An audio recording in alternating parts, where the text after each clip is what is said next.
Alright guys, how's it going? It's your boy Mr. Falcon. Second stream with the face cam. I guess we're fully I'm a full-time streamer now, I guess, because I added the face cam. I want to do something different. It's probably not really all that different though. A lot of people do this. But just to kind of just dive into my love for Life is Strange just a little bit more. I've actually never sat down and watched the director's commentary. And I just thought, we just finished one. I've played it many times, but, I did it on YouTube. I kind of just want the full experience. I just kind of want to dive into the director's commentary. And I just thought, hey, maybe it might interest some other people out there. I like seeing behind the scenes stuff, especially for things that I love. Like, I had an amazing time watching the director's commentary for Last of Us 1 and 2. But I've never done it with Life is Strange 1. And I seen Reunion, that just came out a couple days ago. I seen that they had a behind the scenes thing with the voice actors for Chloe and Max. And I just thought, you know what, let's just do it for Life is Strange 1. I'm not actually too sure if they've done it for 2 or True Colors, but if there is, I just think going forward we're going to do that type of stuff, man. I love just diving into this stuff. Like, I become obsessed with these things. And I've been obsessed with Life is Strange for a long time. And I'm just surprised I've never seen it. So, without further ado, it's a nice little kickback stream. Grab some popcorn, grab some chips, grab a juice. I got my drink right here. And let's just sit back and see what they got to say, Let's just get this thing going.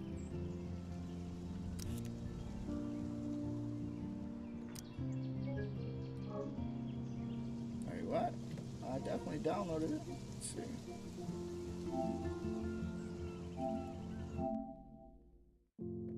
Right.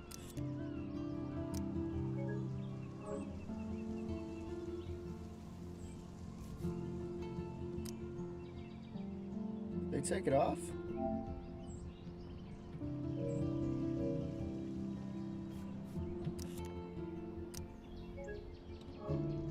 Hang on.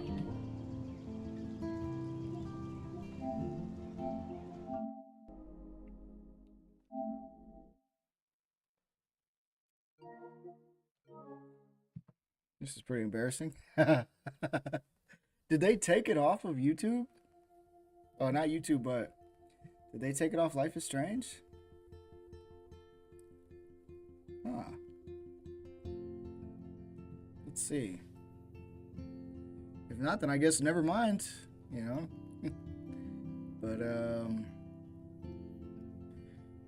that's pretty interesting, huh?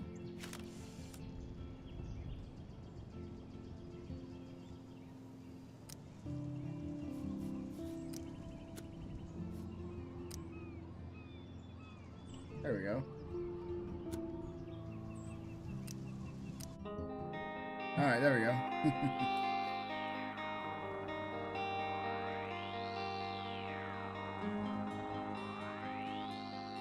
It was really great to see so many fan arts, so many letters, so many fiction, cosplays. The reactions were fantastic, way beyond our craziest expectations. It was impossible to expect a huge community like this and so passionate fans, and it's great.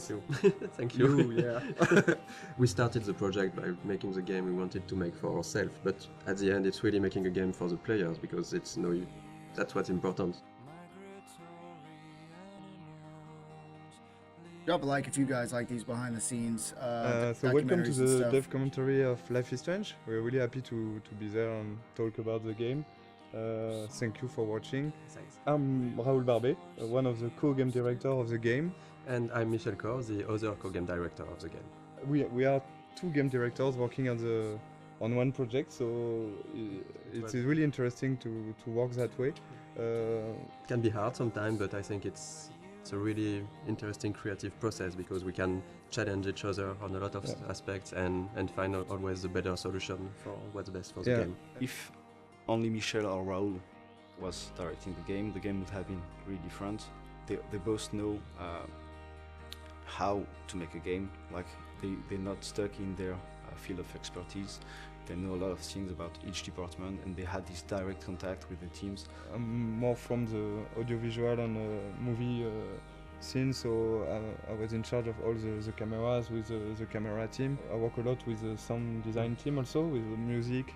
And myself, since I'm from an illustration background, my specialties were more on the art direction, and later for this game I'm starting to work way more with the narrative team and the voice recording sessions. It was cool because they have a similar vision for the game, so we didn't have a yes from one and a no from the other. Actually, Michel and Raoul are in the game when you think about it, because there are two game directors, so we have a contraction which is Michel. But if you put it the other way around, it's Raoul and Michel, so it's Rachel. And I'm pretty sure they did it on purpose. The idea behind the game wow. was to, because both of us worked on Remember Me, and there was some sequences in this game called Memory Remixes, and one of the founders, Hervé Bonin, asked this small core team to think about a game with this kind of mechanism. Very quickly came the episodic adventure game, because we wanted really to do something like that. There is really a lot of good ways interactive ways to tell stories. On an episodic format, you have to make a lot of choice for episode 1, because you won't be able to change after. A lot of assets have to be there in episode 1. Yeah. So the menu is one of those assets. It was interesting because there was a lot of I always variations. loved the We menu did a lot of tries changes of in Life what is we wanted Strange. to I always show in thought that this was so menu. cool. The lined idea up perfectly with was what was really going on. to That's awesome. basically show the most important locations of the game. So we can see the Blackwell Academy on the top right. We can see the lighthouse. We can see the town of Arcadia Bay. We were really trying to give a sense of location and just showing like the game world with the menu. We really wanted to make the player feel that all areas are connected, and the menu is a great way to do that. One of the main importance for us for the game was to have a peaceful game with this sense of you can take your time, and we wanted to reflect that from the menu. So we worked on those small wind effects and the leaves that are going around and the nice and soft music. It was just when you start the game, you should feel quite at peace and comfortable. And even when the they menu nailed that. evolves in each episode, there is some small details that are changing. Like for the menu for episode 4, you have the beach wailed. That's this kind of details we wanted to just add with the variations of the menu. The game takes place in Oregon, in the Pacific Northwest, in the United States. When I went back there on vacations, I've seen a lot of places that really looks like what we did in the game. So I guess it was a really big job of references to be sure that everything was correct. But it's also something that's really exciting about making a game, that you have to look at everything and to reproduce reality, and with, of course, our own lens and stylizations. But we really wanted this to feel like being in Oregon. Sometimes people ask us if we choose to have a game in the United States for marketing, for selling the game. We knew that we were fans of like TV shows like Twin Peaks or X-Files. They have those trees and the Pacific Northwest feeling. I think they are a great example of a small community thinking that everybody know each other and everybody is happy, but when you put something inside this community, it could be something supernatural. You discover a lot more. And it's really a way to shift things around and to bring chaos and interesting variations on the characters. And in the end, Life is Strange is really a game and a story about the characters, about their lives. It's not a story about the sci-fi elements. The sci-fi elements are just for us. They were just here to make things interesting. Okay, so that was the first part. Dude, I didn't want to talk too much, but one of my favorite things about the Life is Strange games is the menus. Every time you get to like a new episode, the menu does change. And I just always thought that was like one of like those subtle details that maybe people don't really notice, but you know, and Before the Storm, it starts off all subtle, and then when Rachel starts the forest fire, the background is the fire of the forest. And obviously this one, you saw that one where it's all peaceful right now, you know, and then when the storm eventually comes, you know, everything is chaos. I always thought that was like such a cool and underrated feature of these games. It just goes to show just how like detailed Dontnod is, and that's one of those gaming companies that you can just really appreciate. You know what I'm saying? I'm a Naughty Dog stan. I mean, I don't care what people say. I know Naughty Dog gets a lot of, criticism these days because they only do remasters, which arguably so, they might deserve that. But one thing about Naughty Dog is they've always just put that extra time and care into their video games, man. And I think that's why they're, one of the greatest. But Dontnod is, man, they're crazy detailed, and I like how much time and effort and just thought that they put into these games, man. I fell in love with these characters, dude. That's why I will always play this game. I talk about this game to my 9-year-old daughter, dude. No, my daughter knows about Chloe and Max. She knows about Rachel, okay? She can't wait to play this game when she gets older. She's a little too young, but like I talk about this game to my child, dude. Like, they're good, man. They're good, and I just like that extra little detail. That's why I keep coming back. That's why I will forever play a Life is Strange game. They can make them until the end of time, and guess what? I'm gonna be the first ones to cop me a copy. You know what I'm saying?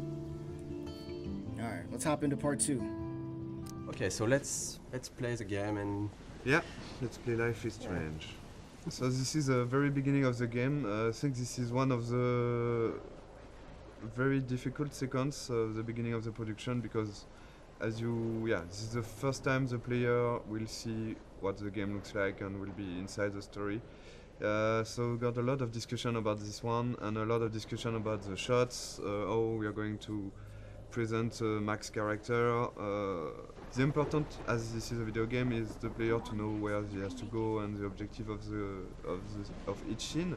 This scene is a link to the end of the game, of course, and it's also to close the loop and begin with this scene. And when you know the end of the game was something we really wanted to have, so we can see all the FX, and we've got one FX artist, very talented, Thomas. Here you can see a lot of his work, all the particles, the tornado. we took a lot of time to work on this tornado because when you're working on an episodic game, it's important to still hook the player from episode 1. So that's the kind of discussion we had about the rhythm, to when should we put something that has a bit more impact and that feels something that shows the player that there is something bigger. So this introduction was a bit like that. We wanted in Life is Strange the player to always know what Max is knowing and to just be with her. At this moment, Max doesn't know where she is and the player doesn't know it either.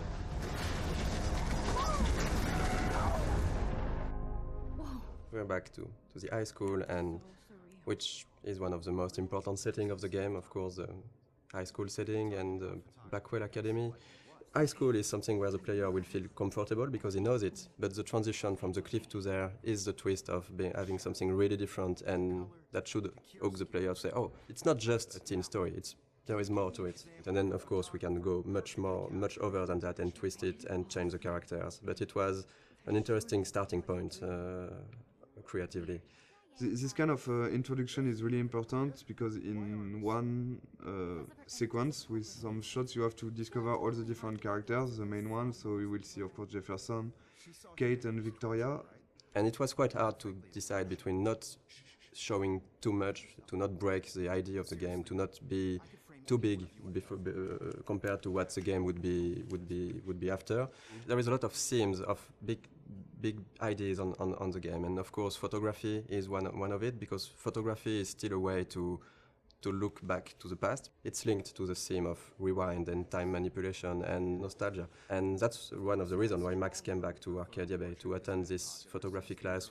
I think for the player to be like Max back in this town when she don't know everyone, but you've got to respect the schedule. It's really, as a player, something great to discover. Also, the lighting was really important in this scene to break the cliff ambience by this sunny atmosphere and all this light coming from the windows. And maybe we decided to have a private high school rather than just a regular high school of course for the photography course, but it was also to be able to have less students because we wanted the story to be a bit more intimate. We didn't want it to be like this huge high school with so many students, but based on what the player is doing, you can really learn more about them and see that they're actually not just the stereotype and the archetype you would think they are. This is still a perfect example of how episodic is hard, because if you look closely at this poster, there is a mistake on it. It says that the exhibition takes place in the De Jong Museum of Art, when actually it's not that in episode 5, it's the Zeitgeist Gallery. We have a really great community, so thank you guys. And people found out this mistake, and yes, it is a mistake. It's when in episode 5 we found out that we couldn't be a museum, it was too big, so it has to be an art gallery, so we changed the name, and yes, there is a mistake like this in episode 1. Oh wow, I never knew. I never even knew. We really wanted to have this feeling of being part of a whole high school. So it means a lot of people, it means bullying, it means difficulties when you're a teenager in this kind of world. And showing the different cliques and different kind of teenager. I think a lot of players love this introduction. The use of music here is really important. Is as Max feels insecure in this atmosphere, we wanted her to isolate, and the music is a great way of isolate yourself when you just want to be on your own. And so since the beginning of the game, we were working with licensed tracks, licensed music. We test when we are testing and prototype some scenes. We put some licensed tracks from artists we love, and Sin Matters was one of them.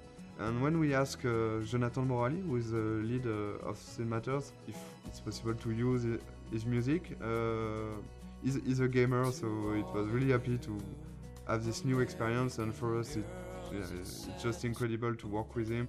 And this kind of editing is really difficult to do, because you have to choose the important moment in a song and to choose the right images. Because our writer Jean-Luc has written many scenes built around music. The edit is based on the music. It's not the other way. The music is really important in the game. It explains a lot about the characters, because the choice of the music, the choice of the artist means a lot. For example, Chloe won't listen to the same artist as Max. For the anecdote, for this guitar part, we asked the lead singer of Sin Matters to take his guitar and to play on top of Gonzalez's song in a clumsy way, to be sure that it would be like Max playing guitar.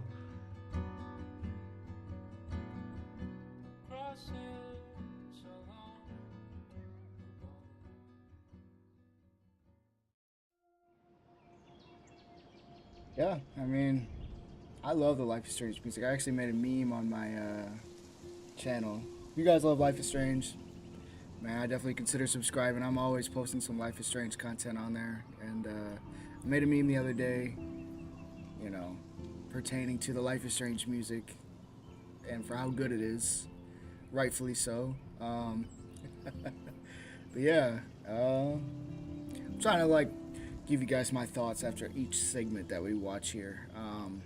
Don't got too much to say about that. I mean, they pretty much explained it, you know. I see, this is music that I would like never really listen to like on my own, but like I've developed like, you know, I like these songs because of this game. And it's just crazy, like just what these games have done to me. Like the lessons that I've learned, like, man, I just, gosh, these games really make you think. They make you think about yourself, because not only do you play as these characters, you know, and you're thinking, oh, what would Max do, or, you know, what would Rachel do in this scenario? But you also think about, well, what would I do in this scenario? And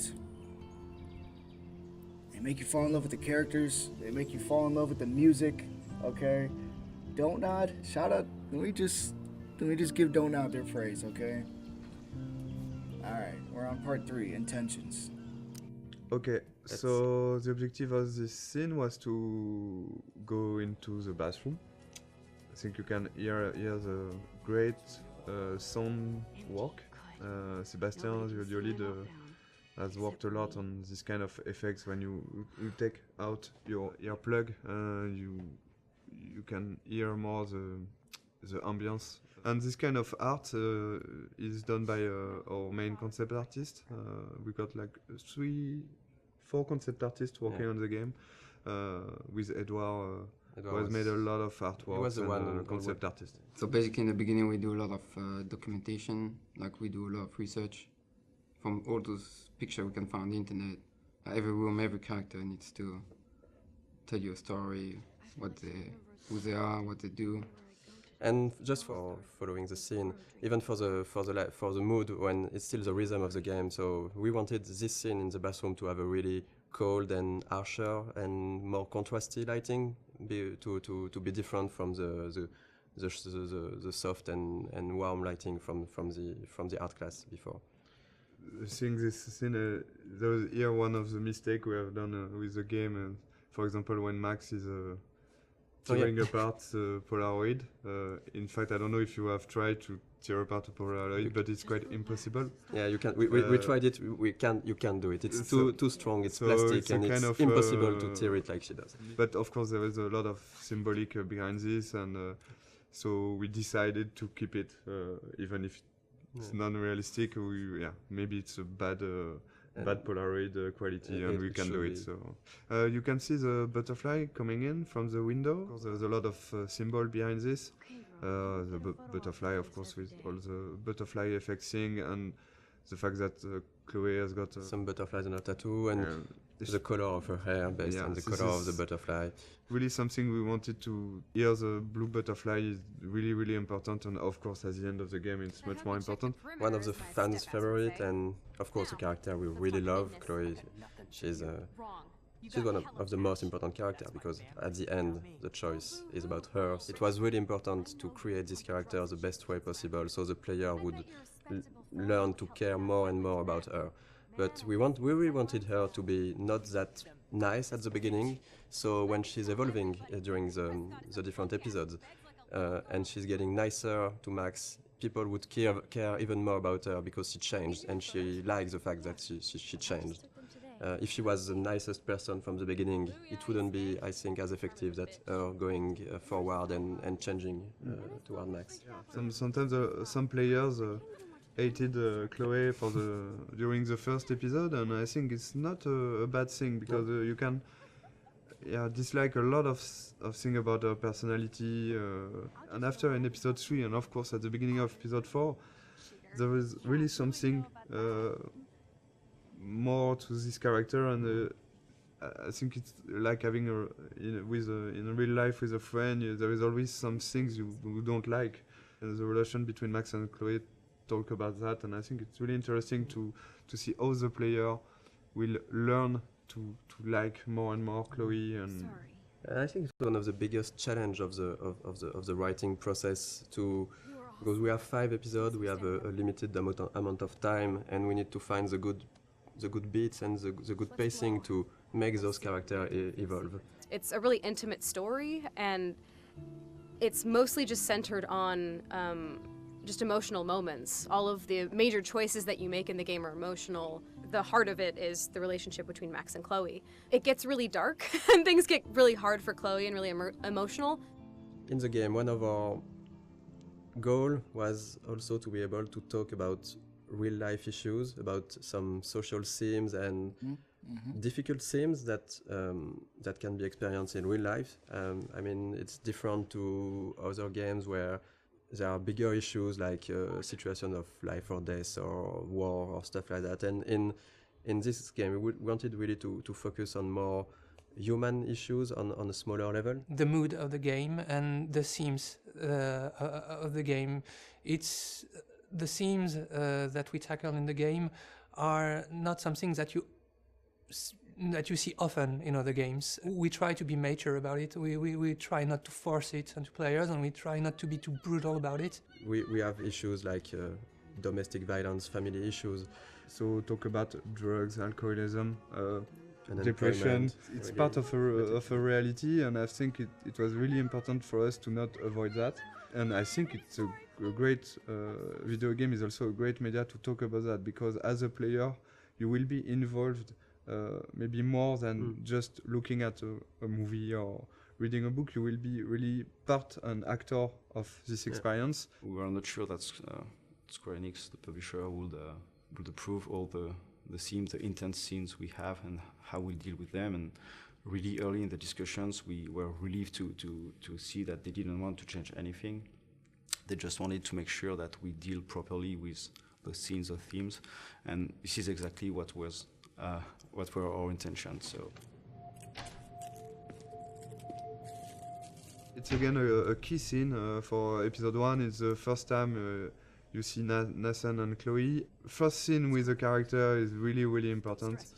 We got a lot of information to give to the player. And we needed to show that Nathan was quite a troubled child, a teenager, I mean. So this is him talking to himself at the beginning. We had to fine-tune and to find the good words to use. Then we see Chloe for the first time. We have to show what's her character, so she's direct and a bit pushy to Nathan. We need still to understand what's happening. So they're talking about money, about drugs. We had to find the right hints to give to explain things. So we don't want to lose the player. Just to like reiterate on what they were saying about Chloe and like how people may not have liked her very much from episode 1.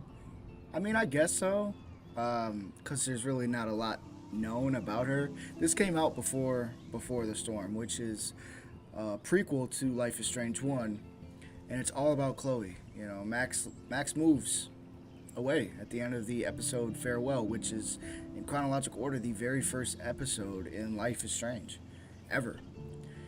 And I guess like if you never played Before the Storm, you can say that, but I mean, sorry, yeah, if you've never played Before the Storm, I guess you could go into that experience saying, you know, I don't really like, you know, Chloe after the first episode. But like, the beautiful thing about it though is if you guys have never played Before the Storm, if you played Life is Strange 1, please play Before the Storm. It is such an underrated banger. Like, I don't see enough people talking about how good Before the Storm is. It's kind of short. You know, you got the Farewell episode, but then you got the 3 episodes, and it's all about Chloe, and she already gets so much development there that going into episode 1 of Life is Strange, she's already your favorite character, dude. You understand why she's pushy, you understand why she's mean, you understand why she's like just the way that she is, you know. And it ends like that. You see how she becomes like that at the end of episode Farewell, but then so many other things start happening in Before the Storm. I really love Chloe Price as a character, dude. I think they nailed her as far as character development goes. I love Chloe Price. She's by far my favorite character in the Life is Strange universe. I think Sean's pretty good in Life is Strange 2. I've only played episode 1 of True Colors, so I got to experience Alex a little bit, but I haven't experienced her enough to really give my full input. I'm very excited though to play True Colors. I loved her power set, but just to kind of reiterate on what they were talking about with Chloe, man, play Before the Storm, dude. You will not feel that way about hating Chloe in the first episode because you completely understand why she is the way she is. She's really good, dude. She's a really, really great character, man. I can't express enough like how good Don't Nod is at what they do, man. I've always had like ideas of like making games and stuff my whole life. I've been a gamer my whole life, dude.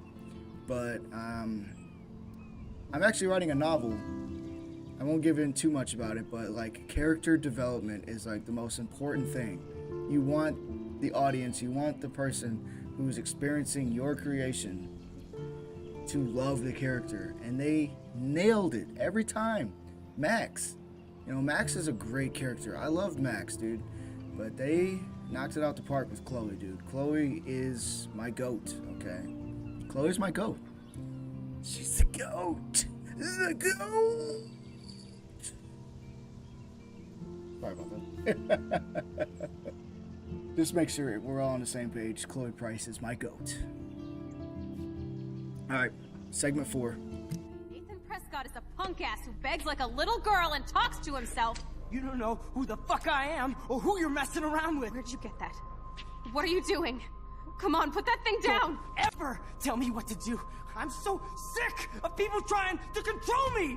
You are going to get in hella more trouble for this than drugs. This scene, this is the starting point of Max discovering that she has this weird power, because basically this adrenaline rush and looking at Chloe getting shot, that's how she can trigger that for the first time, and she don't know really why, but that's the seriousness of the situation. Then you'll go back in the art class. So we really tried on this scene to show the deja vu feeling. So the editing and the shots were there to give this weird feeling to the player that, okay, I'm living that again and again, looking at the different moments that the player saw the first time in this scene. So yeah, for the editing in this sequence, we wanted to keep the same elements, but not necessarily the same shots. You can see that first 3 shots are the same, I think, and after we begin to change a little the point of view.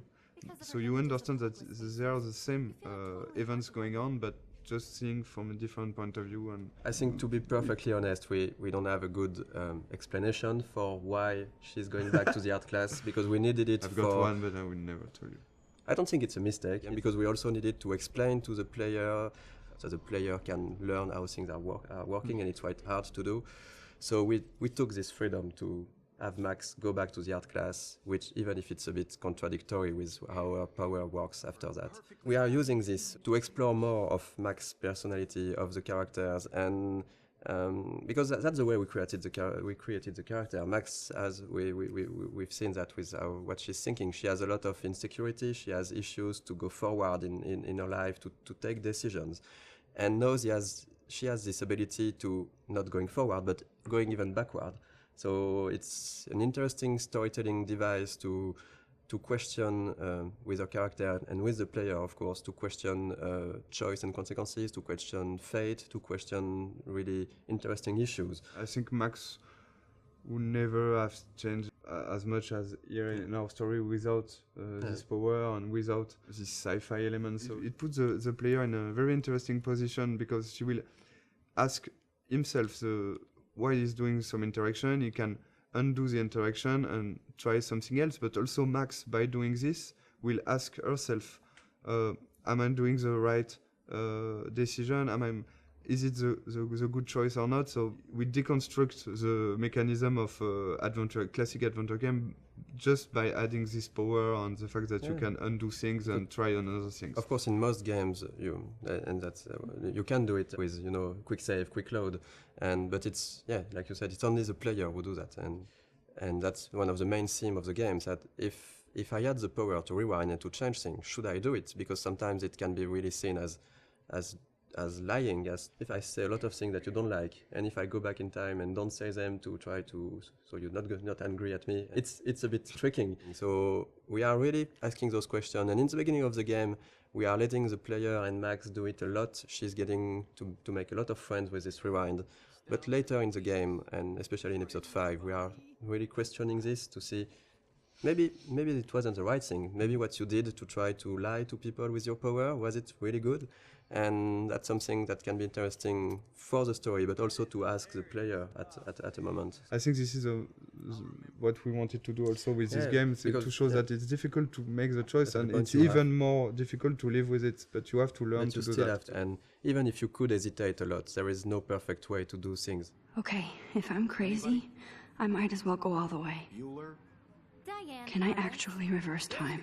So that's basically that the first time the player will actively rewind. So we have Max thinking that, okay, I just got back in time. I'm in the art class, and so that's why we made her break her camera, because we needed to have an element that the player will see that we will rewind. So we can really explain how do you rewind. So Max broke her camera, and then she's thinking, okay, if I got back in time, maybe I can try to do it again and revert that. So that's the first real rewind the player is actively doing.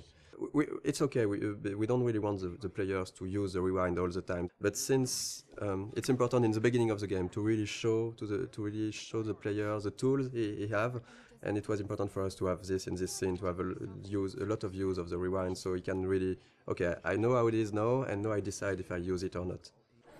I hope I have enough time to get to the bathroom. Please, please. I can't tell anybody. They'll think I'm crazy. Since we are really playing the game with the point of view of Max, for her, not everything is clear, so it shouldn't be clear for the player. So, but there is a lot of hints that should really guide the players to understand what's happening. We have a lot of symbolism with totem spirit animals. We have the doe, and you can clearly see in episode 4 that the doe is linked to Rachel, and it's basically somehow a presence of Rachel that's guiding Max at moments. I'm not sure that a lot of players notice that, but in episode 2 actually, when you see the doe in the junkyard, it's precisely where Rachel is buried. There is this mystic feeling around the town, and since we didn't want to clearly explain everything, it's part of what makes Arcadia Bay a bit different and a bit special. Yeah, speaking on the choices and things like that, you know, I never really felt, I love this game, but it's like, I never really felt like tripped out, you know, it's, oh my gosh, this happened or that happened, because you could always just go and change to what you wanted, you know. You can choose to warn Victoria about the dark room. You could choose to, you know, you could just choose to do whatever, and if you didn't like it, you can rewind and try another scenario, or you could just rock with it, you know. That's so cool about it. You get to really see every perspective, every angle. You can ask every question. You can have Max say whatever you want, and if you don't like the response, you can just go back just a little bit and just change it to how you want it exactly. And I think that's like one of the coolest twists going forward in Life is Strange, because Life is Strange 2, you do not have that choice to go back. So it's really like you have to just go with what you think is best in the moment, or just really sit there and ponder on it, because there's no going back. You can't alter anything, you know. So I thought that was like pretty cool about Life is Strange 1, but I also thought it was even cooler that going forward in the series, that was not an option anymore. And yeah, it works for this one though, man. I remember playing this for the first time, dude. I was consistently rewinding because I was trying to do everything, you know. I put some hours in this game, dude. But yeah, it's a really cool direction and a really cool choice for what they decided to do here. Alright, segment 5. So yeah, we're going to play a bit of the junkyard scene. Yes, so it's we love the junkyard scene because a lot of different elements, but the first one I think is the environment. I think the environment artists have made something incredible here. For Life is Strange, we really wanted to have a stylized rendering. We didn't want it to be realistic, or so every texture has been hand painted to give this impressionistic feeling. And I think in the junkyard it's really interesting because there is so many details that's where this kind of simpler texture are working well. Because if this scene was overly detailed with cracks in the rust and everything, it would become really noisy to look at. We did a lot of work on the lighting effects and the atmosphere, so it was really important for us to capture this morning feeling with very, very cold colors in the fog, but a slightly warm sun that just bring some soft and warm feeling to the scene. This scene is also a good example of what we want to do in terms of environmental storytelling. We've got a lot of different objects who are there and who has their own story. And Okay, let's do this. Can you find 5 bottles while I prep the shooting range? Beer and guns? Nice combo. You can handle it. Now go find us 5 bottles. this is one of the best puzzles of the game, I think. Yeah, I think it is. I think it's mostly the final bottle that was really hard to find. Oh, I hated the final bottle, dude. Because it was maybe too well hidden. Our goal for this was just to allow the player to push the player to visit the place while looking for those bottles, because there is a lot of interesting things to discover. Basically, the junkyard is where Chloe brought Max to try her power, but it's also where Chloe and Rachel were hanging out together before Rachel disappeared. Mm-hmm. So this place place here was this small hideout for Chloe and Rachel, and we tried a lot of what we did in the whole game with the environmental storytelling can be seen here, because there is a lot of everything that we really like to tell with the environment. It's a good way to, of course, to show more to the player. So it's also to give rewards to the player who want to know more about the characters and who is curious, because you can do this whole scene without looking at every details, but there is some hidden stuff. This one is harder to find. I think that not every player find it. But and this is a big letter that hey guys, welcome to the stream. Rachel was wanted just diving to write into the director's to Chloe, commentary and here maybe for Life is Strange. I'm a massive Life is Strange in fan. Life is Strange, so we really tried to put a lot of attention to the details. So we have a lot of various levels of things, and if you look around, you can find some really small details that are useless to the main story but interesting. Actually, we start to play with that, putting more and more things in corner, in dark area, to see if the player can spot it or not. And usually they did. There's a noticed things that we thought they could not notice, like on a shirt we have letters that when you put in the right order, it says no fucks given, and they noticed. I never noticed that, dude. I don't know Wow, about this. man. This Are is you what I'm afraid of talking getting about, in man. The trouble? attention to detail for these guys is Aw, crazy. boo-hoo, Max is afraid. I know you can handle this, and I'm here to guide you. Make me proud, sister. Life is Strange is a game about choice and consequences. So we have a lot of choice you can make in the game, which will have consequences later on in the same episode or in the other episode. And there is one big choice in this scene, right, that will happen, for example. Yeah, the idea for each choice is really to have not easy choice to take, even if it's not life or and death choice, like you could have in other game, or it's more everyday life choices. The important is really to make your own and to decide to live with it. So that's why with max power, it's of course more difficult, because you can try a choice, you're not sure, you're going to rewind and you're going to make the other one, but the important is if you want to continue and to move on, you have to keep on one and live with the consequence. So this is in this choice This in one is particular. interesting. What do you want to do, Michel? First one. I don't think I would shoot a guy anyway, so I would say we won't shoot. I won't shoot. So you can see directly some consequence. It means that you don't have gun anymore, because Frank is going to take it. Chloe will be pissed off. You can of course rewind and try the other one. But something that's really interesting, because it was a lot of work at the beginning, because we were thinking that if you have the rewind, does it not completely destroy the fact that you are making choices? And actually, we've seen that players are really hesitating. We've watched some Let's Play video, and we've seen players just, even if they knew that they could go back, they were hesitating so much when they make a choice. I think it's interesting. Yeah. Uh-huh.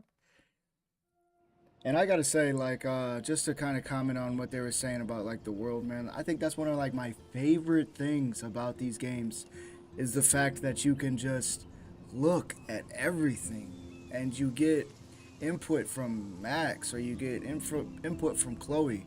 I look at everything in these games. I read the journals, I read their text messages, I read everything on the walls, I read their bills. I am like the most nosiest person alive in Life is Strange. But I just think that's like one of the coolest things. And they weren't lying about the junkyard, man. There's so much stuff that you can just look at that's not important to the story per se, but just to get their inputs. And I like the fact that every time you get the opportunity to just sit down, like, they share their thoughts. The characters share their thoughts. And I just think that just adds to the experience, man. And that's just what makes these games so freaking good to me. Like, I cannot give Don't Nod enough praise. Like, they truly did a fantastic job with these games, man. And yeah, I mean, I'm not going to play a Life is Strange game and rush through it, dude. No way. I'm going to look at everything. I'm going to talk to everyone. I want to hear what everyone has to say. I want to know what everybody's thinking. you know, that's just, I love these games, man. So that's cool, man. All right, so we were on 5. All right, we're on 6 now.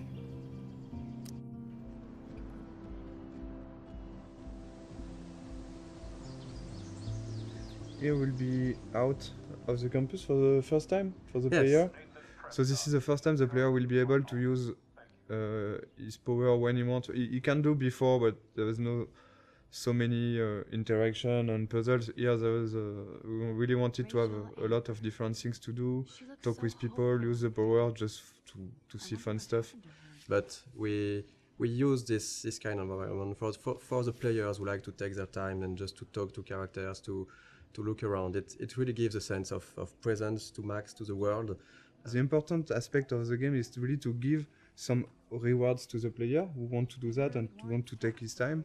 So with this kind of sequences, for example, we give what we call a reward, but in fact it's just new element of the game. For example, here you will have new layer of music. You can hear some new layer of music. You will have all those camera shots that you can't have inside the classic walkthrough and classic gameplay in third person. So this kind of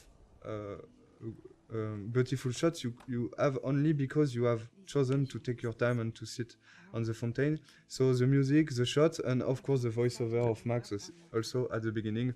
We hear what Max is thinking just here. So this kind of rewards will push, we think, the player to do that again and again. So this is really something we wanted to have. In this game, it's always feeling a bit like what Max is feeling. And it was we really wanted to focus on those moments. It was really capturing the moment when you can really take your time to reflect on yourself, and that's what Max is doing in those scenes. That's something that not a lot of games are doing, to let the player take his time, because in a lot of games it's just like you need to go forward, you need to go to this checkpoint, you need to do this and this. Since the beginning we wanted the rewind to be a tool that the player can use when he wants, where he wants. It won't be scripted rewind sequence, for example. On a technical point of view, you have to record all the different things that happens in the scene. Since you can rewind time, you can basically be at any part of the scene at any moment you like. Designing puzzles with the rewind was very, very hard. When you think it's done, you think you've seen everything about it, you think the situation is in place and is going to be working well. There's always this tiny little thing that's fucking it up. Those elements are not really deterministic, so when you rewind, you're not sure that you will be able to restore the particle system in the same state. Seriously, do not forget I need those papers before tonight. Like now. Thanks, Sherry. And this is the dormitories. This is also something that was interesting for us, is to talk about dorm life. We wanted to use this setting because we can really talk about social issues, like the girls have their room. Do you really like the people who live next to you? How the relationship are working inside the dormitories? Like right now, it's interesting if you have different music that can come from the different rooms. It's a really interesting setting to set up a lot of characters easily. Here the idea is really to again have this believable universe of the students. We have to focus on what we want to tell and what we want to develop. In each episode, Alyssa is getting hit or in danger by something, and you can decide or not to use the rewind power to warn her and to actually to get her out of trouble. And again, I think it's links to also the Kate story and this kind of stuff. It's not just here to have fun. It's also to talk about those difficulties you can have when you could be someone like Alyssa and having these kind of problems.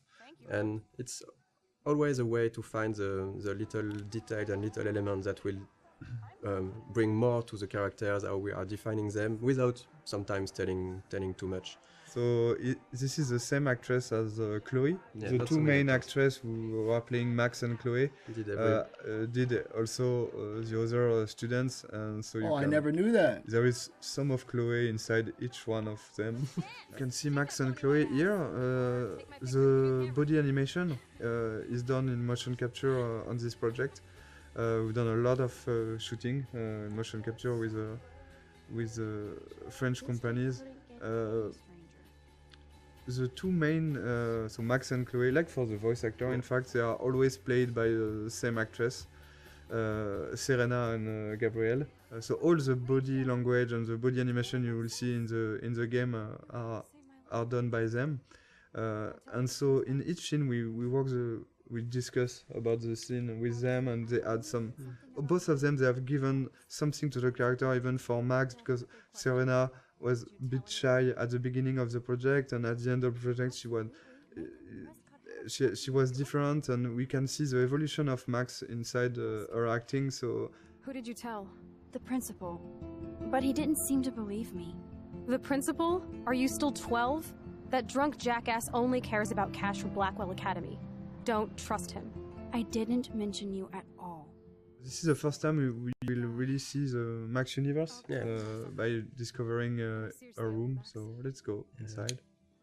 It was a really important scene for us because you're playing as Max in the game, so you already start to know some about her with what happened before in episode 1.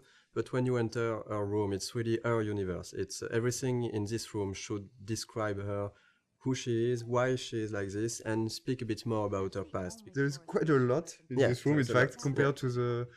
Because we tried, I think, episode after episode also to focus on different things, and we can't put too many objects in a room. If you want to play a character for 5 episodes, you need to invest in this character. Absolutely. And all those kind of details and were really important to make a connection between the player and Max, to learn a bit more about what she experienced before and maybe also why she is how she is right now. Something we really wanted to have with Max room is also to have a great contrast between Max and Chloe. So it was really important to have those two characters. Max and Chloe are really different. They are quite opposite at the beginning of the story. So we wanted that her personality and also her universe, her rooms reflect that. And we took for Max this sort of softer colors. We have the pink in, I think her bed cover is really soft. You have the small cushions with the flowers, the teddy bear. We've got a lot of different environments in the game, but we wanted really to be able to revisit the environments and to have other scenes taking place in the same environments, but telling different stories and telling different sequences. So, for example, in this room, when you go back here in the house, in the alternate reality, we will find an empty room of an empty Chloe room, and you have been here so many times before the episode 4 with Chloe, having fun with Chloe, listening to music. Going back here without anything, you will directly see what you've lost and what this another reality means for Chloe and for you. Max, try to find the light for the pool. I want to see the sharks. Otters don't like sharks. They bite. So do I. Hit that light. We've done the same with the swimming pool, for example. We've got a great scene in the swimming pool between Max and Chloe when they are alone during the night, and after you got this huge vortex party, which is a really different atmosphere. So this is kind of... On the production point of view, it's basically a brand new environment, but it's still in the same place and with a lot of similarities. So it's really important to show. It was important for us to show the changes that Max can create with her power and the changes to the characters and to the world.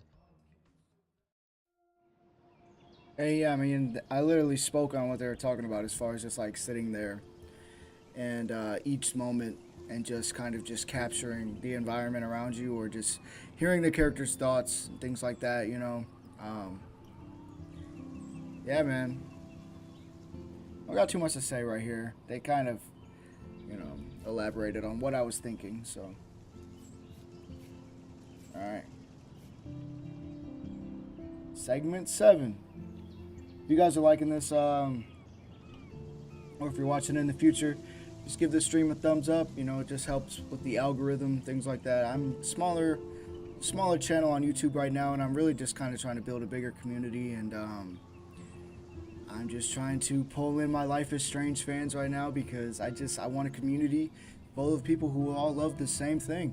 And I'm a massive Life is Strange fan, so I just wanted to do something cool here and just review the director's commentary with you guys. I know tons of people have probably done it, but hey, I'm me, and I just think that this fits my channel and what I'm trying to do, and what I'm trying to build here. And yeah, I love Life is Strange. If you love Life is Strange, just consider subscribing. I got tons of Life is Strange content coming along the way.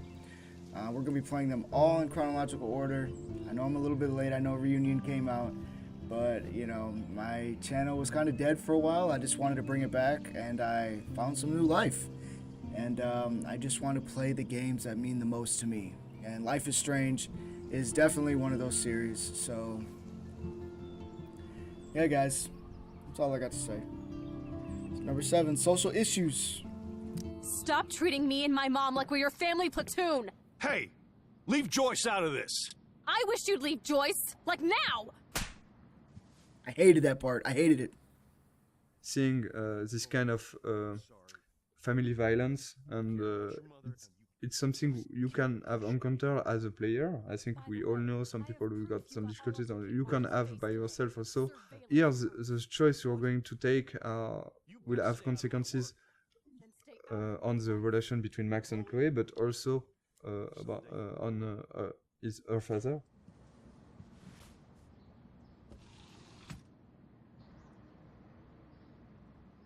Hey, you okay? Welcome to the real step douches of Arcadia Bay. I'm sorry. For what? He would have been a bigger dick if he caught you in here. David could seem very archetypal, yes, and again, one dimension at the beginning, but then we are making episode after episode, you can see that maybe he's very he's got his own reason to be like issues. this. And I think not at any moment we are justifying the fact that he could beat Chloe or be how it is, but just showing a perspective that not everything is black or white. So we did a lot of research to be sure that we were dealing with those themes in a good way. Too much gamifying this, we could really maybe hurt some people, and if we are talking about issues those people have had and not making it right, it could be worse, and it couldn't be the opposite of what we wanted to do at first. So here is a Kate character that you have met in the first episode, but not so much, and the episode 2 is really focused on Kate and Kate's story and Kate's difficulties. So, but this scene is a good way again to how we try to advance the story about Kate, but also try to show more of the other characters, Victoria and Taylor. So we are continuing of what was shown about Victoria in episode 1, like of course that she's really a mean person, that she's harassing Kate because she makes fun of her.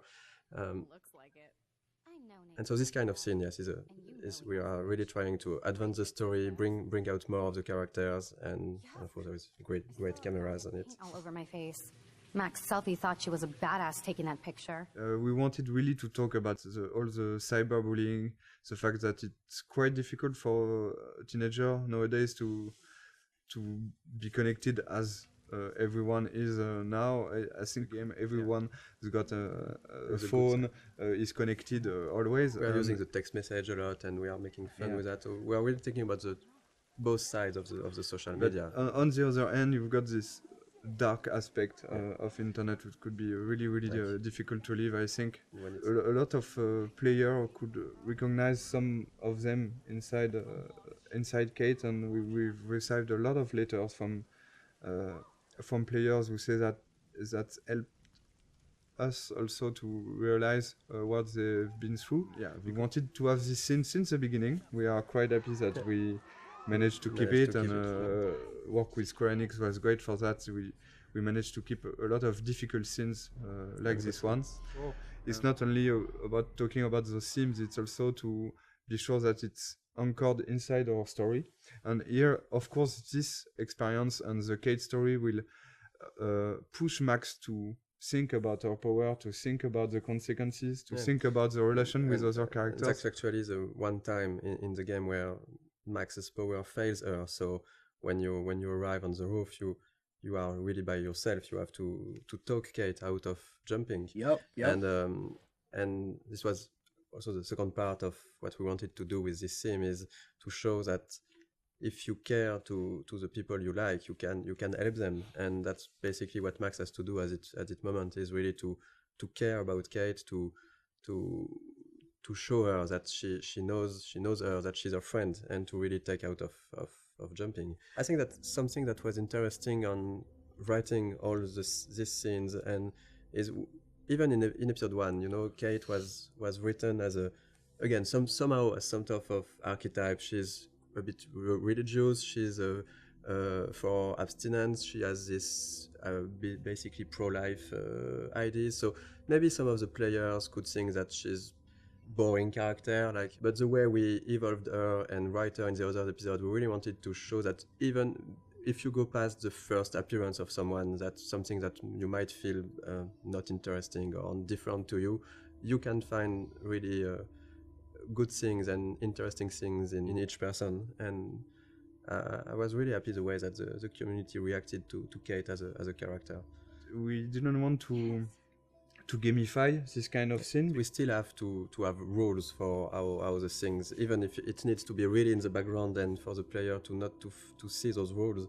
But in the end, we still need to create the scene with the scripting and a way to make it work. So it was really hard to find the good balance to make it feel the more transparent as possible for the player, and just find a good way to have the feeling that it's really a dialogue between Max and Kate. And it was a really hard one to write. There is a lot of branches, there's a lot of variations, and I think even in the voice recording it took a really long time. Yeah. It was one full session just for Hannah and Diane, who plays Kate. It was really important for us to keep this going after in the other episode, and not just okay, we have done the scene and so no, we go to the following of the game. I'm going to be here for another day until my family comes out to visit. How are they treating you? Like they need to protect me forever. They're so upset, and I know they feel guilty even though they didn't do anything. I was surprised how many We wanted students from to Blackwell talk about this theme of euthanasia, but to find a way to talk about it that would be respectful for any sort of position, because it was really important to not try to say this is right, this is wrong, and to let the player really see how he wants to play this scene at this moment based on what he felt for the situations, for Chloe, for her parents and everything. And that was that was not easy to find this balance when doing that. And again, it's because it's interactive and it's a video game that this scene is so strong. I think if you just see a scene and just okay, this is the director point of view and that's it, I accept it or not, but here it will be your choice. You really have to take your time and think about it before making your choice. So and we've seen all kind of reactions. We've seen players who immediately say, no, I can't do it, or other player who immediately accept what Chloe is asking. Of course, it's Chloe, I'm accepting, and a lot of others were hesitating for 5-10 minutes or so. And I think that we've been, I like that we did that, but we've been a bit mean to the player, because we give them a third choice of maybe I cannot take any choice on this, but then you have still to take a choice. Yeah. But I think it was stronger, because it was what we wanted to do with that is to show that at a point you have to take responsibility for your actions and decide something. You cannot get an easy way out. Yeah, and that's just something else, man, that they just really knocked it out of the park with, man, is they really do address real issues in real life, man. I remember one of my viewers, Jamie, a couple live streams ago, he said, poor Kate, because that happens in real life. And, you know, Jamie's exactly right. And if you're watching this later, Jamie, shout out to you, man. Or girl, I'm not sure. But Jamie, yeah. You know, just seeing like all the bullies and stuff, like this game is really good at getting you to love characters. But this game is also really good at getting you to despise characters, aka Nathan, aka Victoria. You know, and I really did develop, you know, a love for the Kate character as well. You know, I didn't want to see her do that to herself. And there was a time, I think like one of my first playthroughs, I wasn't as observant. I wasn't as observant. I said she had like a brother or something like that, and she doesn't have any brothers. And she like freaked out and was like, "You don't care," and she jumped. And I wasn't able to go back and change it because Max's powers weren't working, and that bothered me. The entire playthrough, it bothered me, dude. I feel like I let Kate down, and I just, ever since then, I've just always just been, you know, very, very observant with the characters in this game. I talk with everybody, and yeah, they do a fantastic job at addressing the social issues, and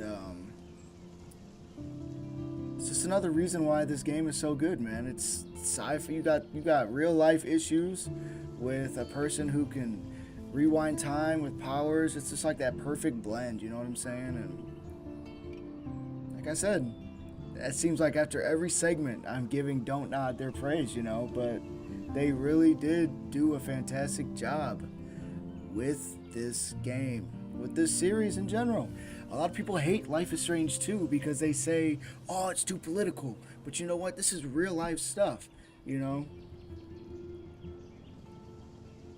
Ayo, Mr. Falcon. What up, Millie? How you doing? I'm just having like a little chill stream here, you know, talking about, we're watching the Life is Strange director's commentary. And after every segment, I'm kind of giving my thoughts here.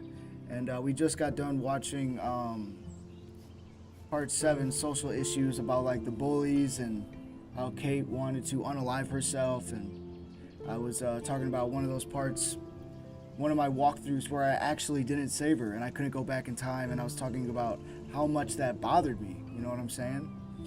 But how you doing, Millie? You doing good? We're gonna hop into segment 8 here. We're almost done. It's a nice chill little stream, a little over an hour here. We took a lot of photographs, even some of the, like the no weapons, the no bullying, no weapon. Yeah. We took photographs in some high school in, it wasn't in Oregon, but it was near Washington, so it's still in the Pacific Northwest, near Seattle. And we took some of those, we just adapted some of those posters. And even for example, like this for the map, we did a lot of research, finding real maps of real buildings and trying to be quite precise with the scale, the layout, the location. You learned so much stuff, dude. I did not know that. To feel genuine and to, you know, sometimes you can go really wrong in a game if you just start to forget about the scale and the detail. So we really wanted to have things right, like having this kind of fire hose at this place. And since the game takes place in October, and we are in the US, there is already a lot of Halloween decorations and stuff like that. We wanted to have the game at the anchor in reality, but also of course, we have a lot of references. We are huge fan of some TV shows, of books, of movies, and I think that in Life is Strange, the setting was really good to have a lot of those Easter eggs that will speak to the players and put the game into a pop culture reality. So there is a lot of stuff that is scattered around the game. If you look at every license plate in the game, you'll see that the letters, they are meaning some. In episode 1 is titles of TV shows that somehow we liked or that were somehow inspiration in some part for the game. In episode 2, it's movies. In the dormitories, you have the room which Red Room. Someone wrote Red Room on the slate. It's the number of the room in Shining. Yes, and so it shows that we love us as developers the movie, but also that the characters in the game, of course, know about this movie because it exists in their real world, and they are making jokes about it. We knew that we had to hire. I did not know that about the license plate, though. That's we sent some pretty cool. tests to few writers that were recommended and we knew, and Christian Divine. We had a Skype with Christian. After maybe 2 minutes, we all knew that it was going to be him. I had this kind of vision of him in the office, working with us. Since we've chosen him, he was at 100% and even 200% in the project. With us, he completely understood what we want to do with the characters and with the story and with the different themes we wanted to talk about. During the motion capture session, we ask the actor and the actress to when they meet Max and Warren meet the first time here on the parking lot, we ask them, they were trying to kiss themselves, but you can't do that in the United States. In fact, as French, we were thinking that it's cool, they are going to kiss themselves. Warren tried to kiss Max, to kiss Max on the cheek. We've never done that, so we changed after a discussion with a writer and a lot of friends. We say, okay, yeah, we should switch to a hug. So we changed the animation to have just Warren try to hug Max and not kiss her. And yeah, this is a kind of mistake we can do as French people. So we have to be very careful about that. And it was really good because in France you can. Yeah, in say France, hello by kissing a girl like this, by just having a peek on the cheek, and not in the US. And this is the kind of stuff where having an American writer was really needed. We made some other mistakes, like on this parking at the beginning we had the parking spots which were really small, and Christian said to us that this is not American parking spots. In the US you have large parking spots because we have big cars, so we changed that. And we did that for various things, like sometimes a sign were not at the right position or something that was not perfectly true to reality. So, Chloe's house. This is the very, very first scene we've made for the game. So this is really the scene that we have modified a lot to create Life is Strange. This is also the scene with which we sold the game to Square Enix. That's the scene we showed to publisher. The first time I tried the game, it was the Chloe's Room, a really early prototype, and it felt fantastic to play it. I was literally smiling while playing it because the same dude, same. Yeah, the scene was working really great already. Even though the environment, the characters were not final, it was really good to play. And we decided to use this scene because every mechanism is here, but there's also a scene that shows really what Life is Strange is, because it's a story about those two girls trying to reconnect. We had the two main characters. We had strong issues with what happened with David later. So we have the environmental storytelling when you're visiting a different part of the house. We have Zen sequence. It had the feeling that we really wanted to push for the game. This slow-paced, nostalgic feeling. I think that this scene is really a really good one to show that in episode 1. At the beginning, it wasn't exactly like that. We got different outcomes, and so the scene which is in the game now is really different from the very first prototype.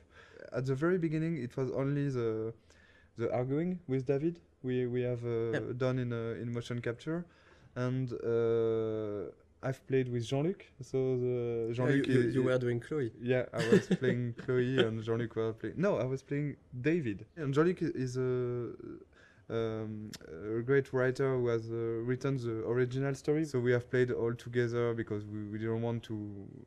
We didn't add the money. In fact, to have a optic motion capture shooting. So we try by ourselves to have animation for the prototype, and the animation is quite ugly. The characters also are the ugly. first version were ugly, and there were at the beginning no textures. We had version with only the grey characters. We were really weird without hair, so we had a hairless Chloe.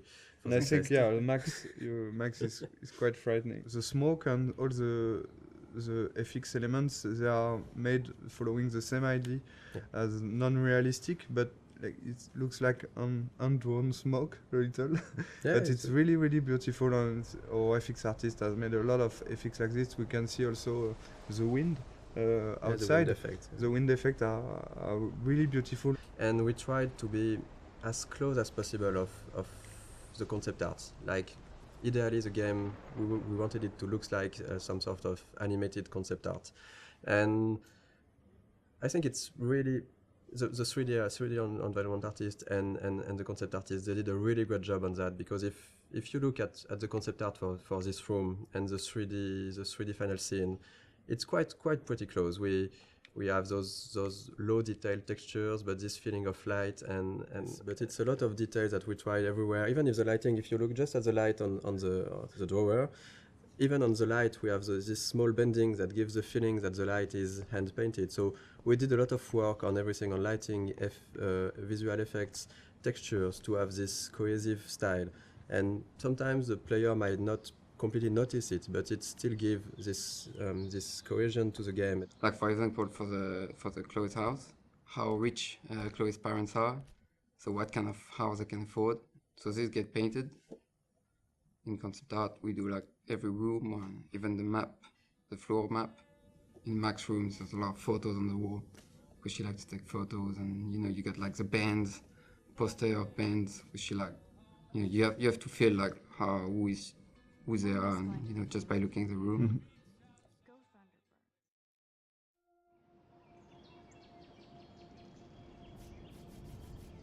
Mm-hmm. All right, guys. Yeah, we're coming up to the end here of this documentary. It's been pretty chill. A little over an hour here. Nothing too crazy, Yeah. Let's just hop into this one. One of the most challenging part of working on the game with an episodic format was to create those two characters in a way that would really appeal to the player. So when you arrive to this final choice at the end of episode 5, if you wanted this final choice to work, we really needed the player to grow to love Chloe, to really get attached to Chloe. So two of the biggest challenge was, of course, the writing and the voice acting to make that happen. Of course, the story was written as a whole since the beginning, so we couldn't change massive stuffs, but small details could be added. A line of dialogue for a character, or episode 3 when you visit Kate in the hospital, and it wasn't supposed to be here, but we've seen how people loved Kate. And we realized how much it was important to have a scene like this one. It's a way of finding the voice of the character. So sometimes you just need to think about expressions or words that one character will use and the other won't use it. And that's how you grow to like those characters. Because when in episode 3 or 4, Chloe at the moment use the word Hela, the players were waiting sometimes for it, and they recognize that, okay, it's Chloe because she's using that. So we're working with Blind Light in Los Angeles, and they sent us a lot of different voices to listen to them, and we have to decide. So we decided with Michel, Sebastian, and the producer, and Square, which one we want. So it was quite difficult. For example, for Max, we've got like 40, I think. I guess we got 40 voices. different castings. For Chloe, it was 30, I think, something like that. Most of the time, we were quite sure and quite agreeing on the actor. It was really, really hard for Max, because it's always on our mind, like, are we really sure that we are doing the good choice? Because it's so important. I don't know the number of lines she has in the game, but it's almost, I think that there is almost 14,000 lines in the game, and I think that more than 10,000 are from Max. I've never played a character that I related to so much. I have a lot of the same issues that she does with her confidence, and so getting to play someone that seemed so similar to me was really an extraordinary experience. I really feel like I'm growing with her. We'll help you. Just let me go. And the fun story is for Jefferson. The guy we choose is Derek Phillips. Yeah, let's see this guy. After we chose him, I discovered that he was Derek Phillips, and he's actually playing one of the main recurring character in the show Friday Night Lights, which is one of my favorite TV shows. Well, this has just been really fun for me, especially coming from the standpoint where, when I auditioned for the role, I wasn't sure if Jefferson was going to be the bad guy in this. So, you just kind of came in and we would do our voiceover sessions, and he was just a cool teacher. So it was kind of neat to find out about this twist. I mean, I'd kind of heard that might happen, but I didn't know for sure if it would. So it was really, really fun to play with that. So we are really proud and happy to have Anna and Ashley for Max and Chloe. All the voice talents we've worked with were really involved. They've given something unique to those characters, and that's why it has worked also. It's because there is a part of their soul inside their characters. For Hannah, for Max, one of the hardest parts is that there is so many lines of inner voices. So it was really important for Hannah to give something great for those, and I think it was quite the case. And for Ashley, one of the really hard part is that there is and for Hannah too, there is a lot of really emotional scenes. I really wanted to sell the moments, and I I was putting, pressure on myself to make certain moments, like with Rachel, lots of the moments that happen in episode 4, I really wanted them to feel real. And I'm constantly on this roller coaster.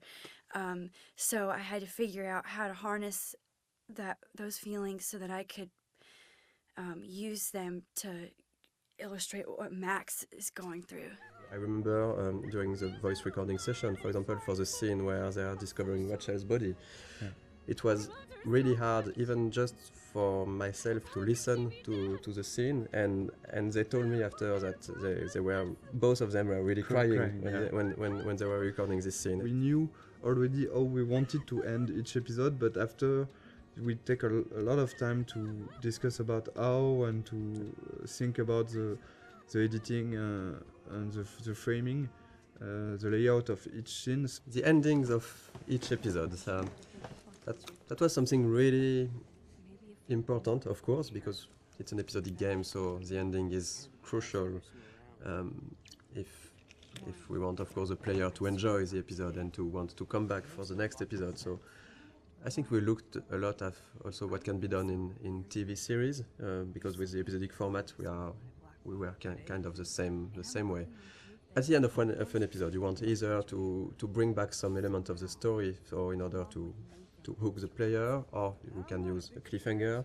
And I think that we did both of that, depending on the episodes. And right now this is the ending for episode 2.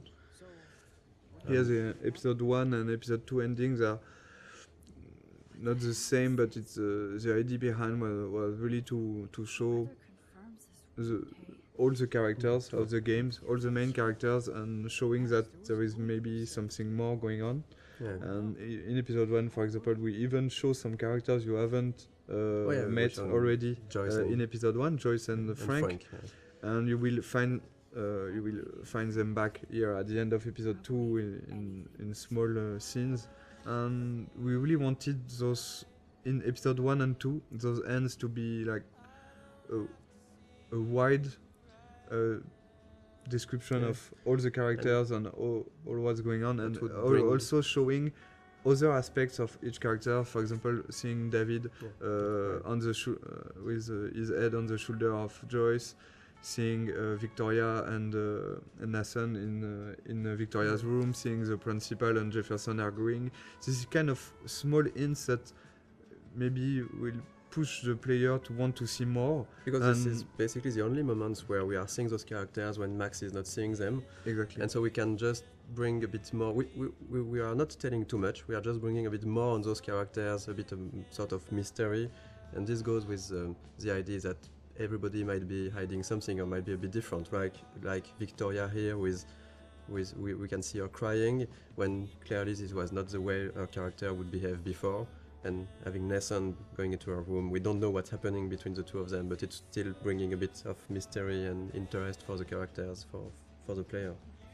When we worked on the cliffhangers for episodes 3 and 4, of course our goal was still to have a twist. We were really trying to go on with what was important for the story and not just having the shock factor. Maybe just want to thank you for all the gifts, all the support we have from you. Yes. And thank you very much to be so active and so passionate about the game, and we're really happy to see that those characters and this story and those themes means something also for you.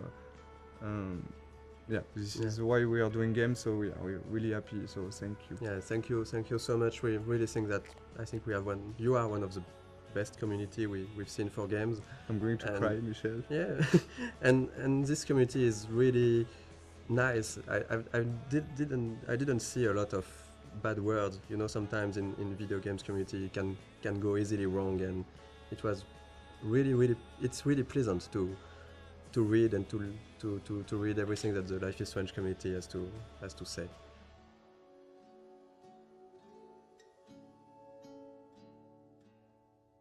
Alright guys, that wraps it here for the Life is Strange 1 Director's Commentary. And I don't know, I just thought this would be like a nice little chill stream, you know. It's like, I don't know, my 4th, 5th time beating this game. I've kind of lost count, but 2nd time playing it on YouTube, but this is like my first time playing it in a streaming format. But yeah, I just want to do something a little bit different, get a little bit behind the scenes. I love diving behind the scenes for things I enjoy. I know I said that at the beginning of the stream, but yeah, I just I don't know. I like this sort of stuff, you know. As I stated in the beginning of the stream, I loved watching the Last of Us Part 1 and Part 2 director commentaries. Who knows? Maybe we can watch them again someday. I know they're pretty old at this point. I know everybody's seen them, but I just like diving behind the scenes for things I like. And I don't think they had one for 2, did they? If anybody's watching this, let me know. But yeah, that's gonna wrap it here, guys. If you've been enjoying the Life is Strange in chronological order playthrough we've been doing here on YouTube, I'm going to be doing Life is Strange 2 starting this week. This is Sunday, March 29th. Yeah, March 29th. So tomorrow night, probably after work, I'll probably be starting my Life is Strange 2. I've beaten that one time. I did have it on YouTube at one point, but I did delete it. I'm sorry. I just, you know, I was kind of doing YouTube unprofessionally at that time. I was just kind of finding my groove, understanding the platform, and stuff like that. But I'll be playing it again. It's my favorite one. Yeah, guys, that's gonna do it. This is Mr. Falcon. My second official live stream with my face. Hopefully I'm pleasant to look at. But yeah, guys.